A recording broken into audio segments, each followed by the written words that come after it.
ଏବେ पीएम किसान योजना को लेकिन आसला एक बहुत बड़ खबर। बर्तमान आगु पीएम किसान योजनार 18तम किस्ती क्यों माने वंचित हेबे बा केउ मानकु पीएम किसान टंका मिलिबनी एवं कौन कले पीएम किसान टंका आपण पाई परिबे ताहा मु आपनकु एई वीडियो माध्यम रे जणाइबी। तो वीडियोटी स्टार्ट करिया पूर्व जय जगन्नाथ मु अबे स्वागत करछि टेक ऑफ यूट्यूब चैनल को। तो पीएम किसान टंकार 18तम किस्ती वर्तमान अनेक चाषी टंका पाइबेनी। तेबे आपण जदि टंका पाइबाकु चाहुछन्ती तेबे आपनकु कोन करबाकु पड़िबो ताहा जानतु। तो सर्वप्रथम आपण कोन करबे ना निज केवाईसी करबाकु पड़िबो।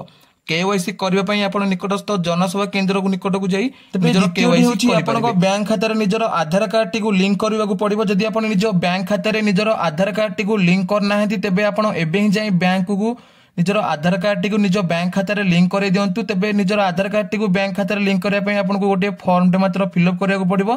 फिलअप कर सारा परे आपनकर बैंक खाता सह आधार 2 दिन मध्ये लिंक बुझी पारिथिबे। आपनको सर्वप्रथम निजर केवाईसी करबाकू पड़िबो एवं द्वितीय रे आपनकर बैंक खाता सह आधार कार्ड टी को लिंक करयाकू पड़िबो। ताहाले जाई आपण निज पीएम किसान योजनार 18तम किस्ती पाई परिबे। जदि आपण एई दुईटी काम करना हेति तेबे आपण पीएम किसान योजनार 18तम किस्ती जदि आपण पीएम किसान योजनार फॉर्म आवेदन समय रे किछि भूल तथ्य देइछन्ती तेबे एही परिस्थिति रे आपनकर आवेदनटी बातिल होई जिवो। जहा द्वारा आपनको पीएम किसान योजनार 18तम किस्ती मिल परिबो। पीएम किसान को नै एक अपडेट वीडियोटी गुरुत्वपूर्ण लागिथिले वीडियो को लाइक करंतु एवं तळे थिबा रेड कलर बटन को क्लिक करी चैनल को सब्सक्राइब करंतु। जदि वीडियोटी गुरुत्वपूर्ण लागिथाय तेबे वीडियोटी को निश्चय शेयर करिवे। वीडियोटी को शेष पर्यंत देखिथिबार आपनको बहुत बहुत धन्यवाद। रहुची देखा हबा परवर्ती वीडियो रे।